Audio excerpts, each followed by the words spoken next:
Good afternoon అండి.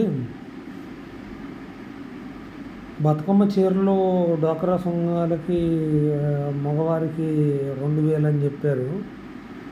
అసలు ఎంతమంది ఎన్ని సంఘాలు ఉంటాయనంటే అక్కడ డ్వాక్రా గ్రూపులు ఎన్ని ఉంటాయి?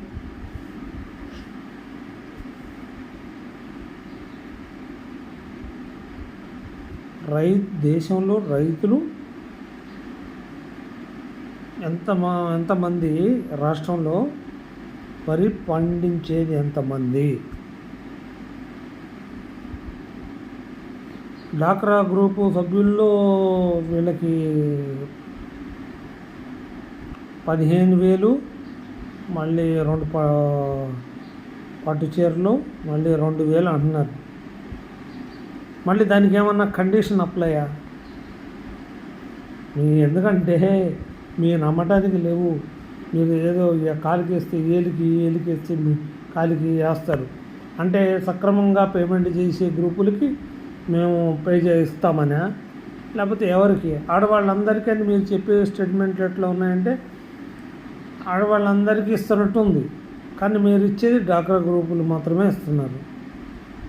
మరి డ్వాక్రా గ్రూపుల్లో ఏది పేమెంట్ సరిగ్గా చేసిన వాళ్ళక చేయని వాళ్ళక ఏంటి, మొత్తం అందరిగా అది మాత్రం లేదు. 2, వ్యవసాయ రంగాన్ని నమ్ముకొని నానా తంటాలు పడి యూరియాలకి బాగా లైన్లో ఉన్న రైతన్నలనేమో చిన్న చూపు చేసి వాళ్ళకి వేస్తాన్న బోనస్ ఇంతవరకు వేయలే.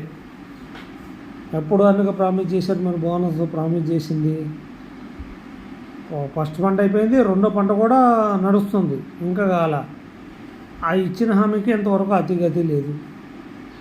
ఇప్పుడు ఇది కొత్తగా మీరు ఇస్తారు, దసరాకి అందరి అకౌంట్లు వేస్తామంటే నమ్మాలా?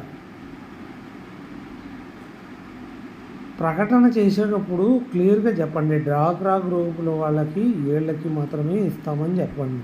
అంతేగాని మేము అందరికీ చేస్తున్నామంటే పబ్లిక్ ఏమనుకుంటారు? అందరికి మాకు వస్తున్నాయేమో అని అందరూ ఆడపడుచులంతా అకౌంట్లో చూస్తారు. కానీ మీరు వేసేది అక్కడ అందరికీ ఇట్లా మహిళా శక్తి అన్నారు 2,500. అందరూ రోజు బ్యాంకులకు వెళ్ళి ప్రతి నెల వెళ్ళి చెక్ చూసుకుని వస్తున్నారు, ఏది వేసారా ఏమో వస్తున్నాయా రావట్లేదా అని. పాపం వాళ్ళు అయిపోయా యూరియాకు ఒక్క బస్తా కోసం గంటల తరబడి నిలబడుతున్నారు.